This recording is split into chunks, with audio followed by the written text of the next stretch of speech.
நியாயாதிபதிகள் 2ஆம் அதிகாரம் 21, 22, 23 வசனங்கள் சொல்லுகின்றது. யோசுவா மரித்து பின்வைத்து போன ஜாதிகளில் ஒருவரையும் நான் இனி அவர்களுக்கு முன்பாக துரத்தி விடாதிருப்பேன்.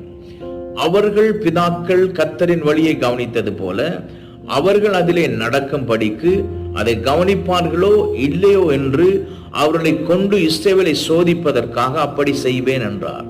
அதற்காக கர்த்தர் அந்த ஜாதிகளை யோசுவாவின் கையில் ஒப்புக்கொடாமலும் அவர்களை சீக்கிரமாய் துரத்தி விடாமலும் விட்டு வைத்தார். அல்லேலூயா. அருமையான தேவச்சனம், இந்த 2வது அதிகாரத்தில் என்ன நடக்குன்னு சொன்னால், ஆண்டவரை அறிந்த அந்த முந்தைய சந்ததியாகிய பழைய சந்ததியாகிய இஸ்ரவேல் ஜனங்கள் ஆண்டவரை அறிந்திருந்தார்கள், ஆண்டவர் மேலே விசுவாசமாய் உண்மையாய் இருந்தார்கள், ஆராதித்தார்கள்.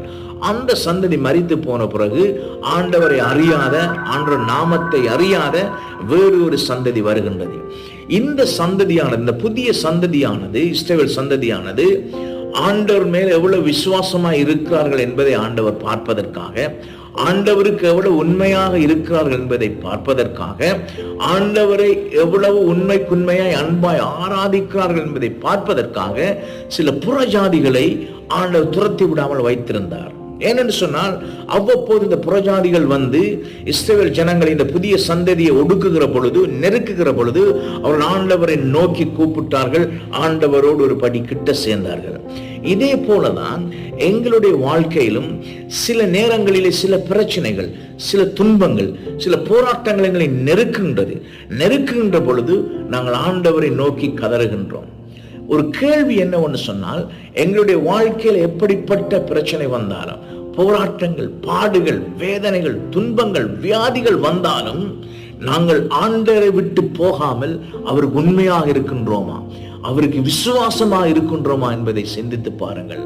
சில வேளைகளில் நம்முடைய வாழ்க்கையில சில பிரச்சனைகள் திரும்ப திரும்ப வருகிற பொழுது, ஒரே வடிவிலே, சேம் பேட்டர்னிலேயே சில பிரச்சனைகள் நம்முடைய வாழ்க்கையில் திரும்ப திரும்ப வருகிற பொழுது நாங்கள் நின்று நிதானமாய் யோசிக்க வேண்டும். நாங்கள் ஆண்டவருக்கு பிரியமாய் வாழுகின்றோமா, அல்லது ஆண்டவரை விட்டு நாங்கள் ரொம்ப தூரமாய் போய் ஆண்டவருக்கு பிரியமில்லாத வாழ்க்கையை வாழுகின்றோமா என்பதை நாங்கள் சிந்தித்து பார்க்க வேண்டும். அதற்காகவே சில பிரச்சனைகளை, சில போராட்டங்களை ஆண்டவர் நம்முடைய வாழ்க்கையில அனுமதிக்கலாம். இந்த கேள்வி என்னவென்று சொன்னால், என்னதான் பிரச்சனைகள், போராட்டங்கள், துன்பங்கள் வந்தாலும் நீங்களும் நானும் ஆண்டவருக்கு விசுவாசமா இருக்கின்றோமா, உண்மையா இருக்கின்றோமா, அவர் உண்மையாய் ஆராதிக்கின்றோமா, அவர் உண்மையாய் நாங்கள் அன்பு செய்கின்றோமா? அல்லேலூயா. ஆண்டவர் தாமே உங்களை ஆசீர்வதிப்பாராக. God bless you.